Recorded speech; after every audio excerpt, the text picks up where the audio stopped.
Hello everybody, and welcome back to day 7 of the 50,000 subscriber special. My name is Steven Marqueteros, and I am so excited to be here for you today. I mean, guys, we have spent a full 7 days, a full week, just doing videos to celebrate 50,000 subscribers, and today we are here to show off some of the ships that have been sent into us. I like to say these days, we've been sent more ships for Sinking Ship Simulator than we've gotten emails from Nigerian princes trying to send us money. So let's load in some of these ships, and I'll explain to you a little bit about where they came from. So this guy named Dark Tourist started contacting us like a little while ago, and he's basically just been building a ton of boats and emailing them to me. However, he only emails them to me one at a time for like weeks straight. So my inbox, it's from this guy, and it's just one ship, and then I get like 8 of them, and then a week passes and I get like 8 more. And I don't have a problem with that, you know. Sometimes I just wish that I was able to get more things as attachments, because sometimes attachments are really nice to have. Okay, so let's spawn in a ship called the MS Vexor. Okay, apparently I'm not using the right version of Sinking Ship Simulator. Let's see if we can spawn in this one. Yeah, there we go. Okay, what was this one called? This is called the Canados with deployable lifeboat if works.png. So, yeah, basically Sinking Simulator 1, because earlier in the week I showed off Sinking Sim 2. Go make sure to check that out if you didn't check that out already. It's pretty awesome, pretty legit. Sinking Simulator 1 is a little bit where you have to, there's a little bit more small ships, so you have to build things much more small scale, and then, you know, kind of like the braking animation's a little bit better. But we're working on that in Sinking Simulator 2 right now. Not that I'm working on it, but Fred's working on it. Sinking Simulator 1 also suffers from the predominant issue of ships being a little bit too wiggly. They're a lot like some gigantic jello strips. Actually, I'm not really sure what a jello strip is. I feel like that should be a thing, though, a jello strip. That sounds like it could be incredibly awesome, incredibly tasty. Sort of like a fruit strip, but with jello. I don't know, maybe I'm just going crazy. All I know is that I need to open up the options, because that is not something I did. Yeah, I do remember that on the 50,000 subscriber special video, on the one for Sinking Simulator 2, I epically failed at realizing that it was screwing around with fraps like all of the time, and it was just causing it to bug out and not record certain segments. Yeah, completely forgot about that. Sinking Simulator 1 doesn't do that, so next time I record Sinking Sim 2, I'll make sure to use something like OBS where I can do that. Yeah, right now I'm using the very Aristonic and fancy fraps, if I must say so. However, they really do need to do some sort of an update for Windows 10, because I've noticed a lot more capability issues happening. Alright, so yeah, that ship sank faster than a man with a rock tied to his leg. So let's spawn in something else and see how it sinks. Here is the RMS Pains, which I think is, okay, well, I think we tried spawning that one before, and the same thing happened to us. The Colin? There we go, I think that's Colin. Am I pronouncing that right? K-A-L-E-N. No, it's Caitlin? The RMS Caitlin? That seems a little bit better. This time we're actually going to use the deployable lifeboats before you guys yell at us. And I gotta make sure to sink it in like every possible way too, because after these videos are uploaded, basically they sit around for a few years, and then people keep commenting and commenting, and so something that I posted like 3 years ago, people will be like, bro, you need to like sink it more in the middle, and I'm sort of like, well, I mean, that was like 3 years ago, so yeah, you kind of gotta knock everything out the first time, or otherwise there's just questions for years and years. So I've actually got myself in a little bit of a predicament right now, because I opened up the settings, but for some reason it would not move, and then I clicked on the game window again, and then it went behind the screen. And so the only way for me to get to it is to tab out of this of the game, which would require me to either stop recording or completely screw up fraps. So I think we might actually just be in the situation where I can't deal with this episode, or where I actually just do everything legit this time and can't control things, which is pretty cool. Oh yeah, crap, lifeboats. I said I was going to do that. Yeah, you see how on point I was getting with that. Okay, and there we go. I got that, and we got to do these really quick, or otherwise they kind of tumble over like that. Oh yeah. Well, sad to say, but all of the people on the lifeboats weren't nearly as lucky as the few remaining Titanic survivors. Okay, well, with that sad image in your mind, let's open up a new ship. Hopefully one that doesn't use colors that aren't installed with this version. Here we go! Woo! 50k. Yeah, I believe Dark Turret built us a 50k ship, so I saw this in there and I was like, oh yeah, I gotta, holy crap, what's happening to the zoom right now? I know a lot of you say that, like, I am crazy with the zoom, and I keep zooming in and out and moving all around sort of like this and going, whoa guys, let's look at all this from 150 different angles, but That one moment there, that was not me doing it. That was the game legitimately controlling itself. It was becoming a sentient being. I'm starting to get afraid that like this ship's gonna or like pop out of my CPU and start attacking me, but I don't think that's gonna happen quite yet. I need to get like a 3D printer. And then it'll 3D print ships and then my house will sink? I'm not really sure where I was going with that one. But anyway, that's a thing. So yes, we get to watch the 50K ship slowly sink to the ground. Oh, beautiful 50K. Having 50,000 subscribers on YouTube, it's like really crazy because I don't like, I had to put it in perspective the other day.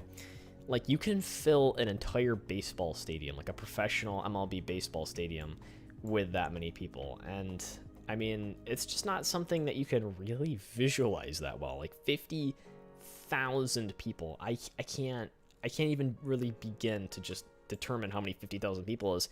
And it's really amazing that you guys are all here and you're working together as a community to get me to play this game more and more and more. It's not that bad. I enjoy this game. This game is a lot of fun, especially if you need to just really blow up some ships for some specific few events. If you want to download this in the description, as well as the ship pack, I believe I got permission from Dark Turret to include all of these ships in the ship pack. And yeah, and before you download it and pause the video, so just keep watching for the moment. I'll actually load in something else so I won't bore you to death while I talk, because sometimes I can talk a little bit too much. What is this? The meme. Well, what an interesting shit. Oh my, that collapsed. Before you guys continue on, I just want to tell you, if you are trying to install the game and the game is not working, I do not support Sinking Simulator 1. I don't actually support Sinking Simulator 2 either. No one really knows anything about how to get Sinking Simulator 1 to work on certain platforms that it doesn't work on, so if it's not working for you, unfortunately, I can't help you. You could just have to get a different version of the game. There's like 100,000 copies of them out online. There's like some different websites that are trying to like get it from us, and there's like different links I'm using throughout all my videos. I think I have some uploaded to my Dropbox. And then the ship pack, I think my brother made a video about that. I think my brother made a video about how to install Sinking Ship Simulator, but the ship pack is basically just download it, extract it, drag it into the other folder. Okay, let's load in Thomas the Tank Engine. Is it Thomas the Steam Engine? Thomas the something engine? Yeah, unfortunately, I think that Dark Turret is using the build of the game that some guy modded and created some black hole, but I do not actually use that part or version of the game since it wasn't like a official release given to me by the official administrating staff of the Sinking Simulator development team. So I just have like the basic version of Sinking Simulator 1, so yeah, sometimes you don't get that full experience, but it is pretty awesome to watch. So you can do really cool stuff in this game. I just wish there was more support for larger objects, more rigidity in Sinking Simulator 1, which we fixed with Sinking Simulator 2. Again, I'm self-advertising a lot here, bro, but I mean, it's a legit thing, all right, and it works well. This is called the Medieval Cargo Ship.png, so I presume there is some amount of medievalness to it. And it's a PNG file, so lots of pictures going on here, lots of sinking. Ooh, getting that sinking feeling inside, if you know what I mean. Actually, I'm not really sure I know what I mean by that. Interesting. I guess I need to figure out what that sinking feeling is. It's probably like, I hope I don't have cancer. That would be terrible.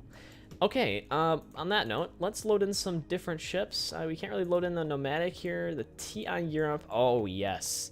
Oh yes, this reminds me of the good old days of Sinking Simulator, where we just had humongous compartmented boats, where we would, you know, puncture one area and watch the entire boat sink to the ground. Okay, let's see if it does it here.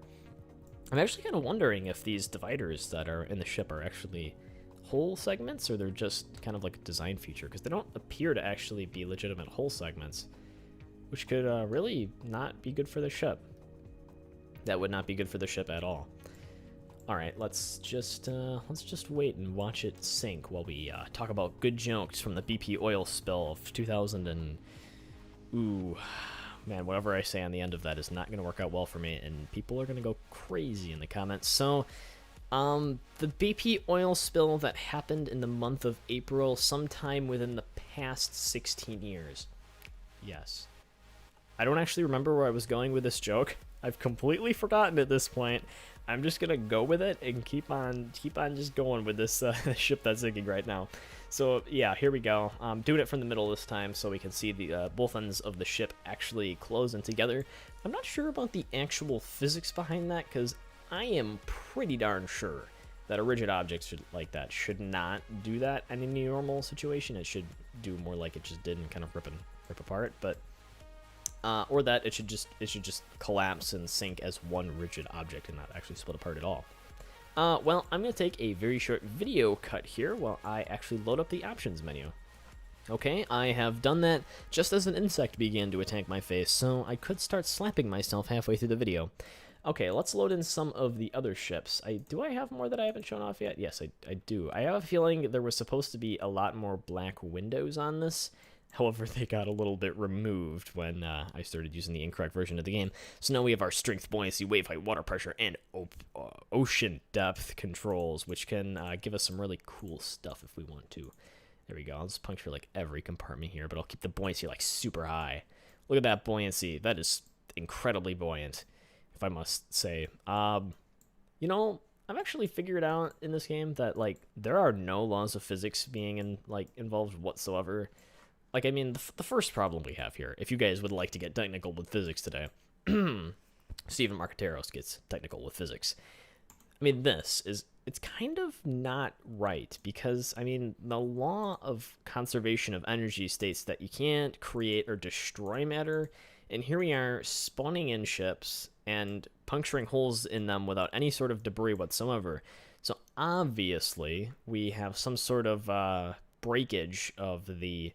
What is that? The second law? First law of thermodynamics? There's some law of thermodynamics being broken here, and it's not cool.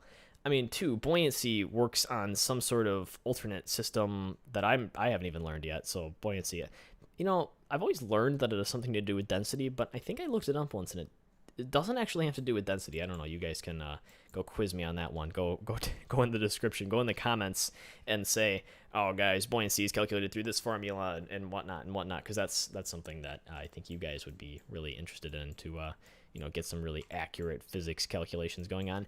Oh my gosh, this sunk, and it actually looks like a really awesome cruise liner. I don't know if you guys can see this with, like, this being the front, but I think this looks pretty cool, actually. Or this could be the front, too. Oh man, that looks really cool. That's like a ship design in itself. Someone designed this. Dark Turret, design this for me. Make it look really cool.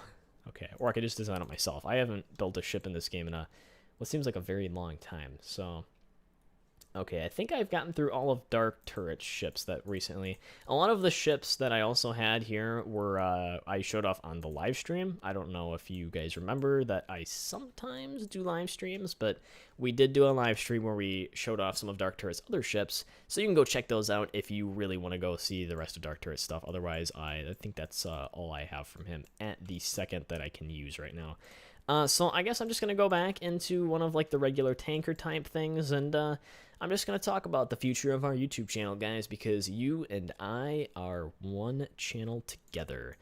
I don't even know what to say. I mean, you guys are the best. You are legit. And this channel has taught me so much about myself and about video editing and about everything that it would take a list multiple pages long to explain what exactly I've learned from this experience. It's completely unforgettable, and I hope that you have also learned something from me, as we've said here, whether it was my incredibly bad jokes or whether it was my very different changing voice from day to day, my stuttering. I don't actually stutter, but sometimes when I'm recording, I just get a little bit mumbled around my words because I'm Wisconsinite, so I talk a little bit fast. So, you know, we kind of jump from topics really quick, and sometimes I completely forget what I'm talking about. But yeah, I don't know. I hope you guys have learned something from that. If not, you know, that's cool too. You know, not learning is fun. I mean, who needs learning? No one needs learning. But yeah, no, I hope you guys have actually like learned something from this, because I've always said that our channel is about some sort of logical entertainment. It's about, you know, having learned something from the experience of having fun. And I don't even really know an example of this. I guess Bill Nye would be my only example. You know, Bill Nye the Science Guy, Bill Nye. Yeah, that Bill Nye. But other than that, I'm not really sure that anything educational has ever been fun before. I guess Van de Graaff generators. Van de Graaff generators and Bill Nye are like in their own special category of really awesome, really cool, really fun things. Funny story about a Van de Graaff generator, actually. My AP physics teacher was once showing off or demonstrating one to us, and we were about to all shock each other, right? And then the belt on the Van de Graaff generator was rattling. and then it suddenly just kind of busted off. And the next thing we know, I mean, there's the Van de Graaff generator still there, but there's no more belt on it. I'm sorry for just telling you guys the worst story ever in the middle of a ship sandbox video, a sinking ship simulator video. Yeah, I'm not actually sure how that relates to anything I was talking about. Again, I hope you've learned something educational from my AP Physics class. You know, if I can teach you anything about physics, you know, F equals ma. Oh gosh, I'm missing out a whole year of physics here. That's 2 semesters. All right, yeah, okay. That looks like a good place to leave it, guys. If you enjoyed this episode, make sure to check out the other sinking ship simulators. This has been day 7 and the final day of the 50,000 subscriber special. I hope you guys enjoyed all the videos that we did this week. They were all for you guys. We planned them out ahead of time. However, we didn't really record them ahead of time. Some of them I even had pre-rendered, but still wasn't able to upload because the upload failed. So then I had to release 2 in one day. I wonder what day that happened on. I guess we'll never find out. Okay, so thank you guys for watching. If you enjoyed this episode, please don't forget to rate, comment, and subscribe. And as always, you can email me any other ships you have. Make sure you send them as attachments, multiple at once, or, you can just send them one at a time, 10 times, and that's cool too. It's just going to take me a little bit longer to download. So yeah, thank you guys for watching. If you enjoyed this episode, please do not forget to rate, comment, and subscribe. Otherwise, I will see you guys next time.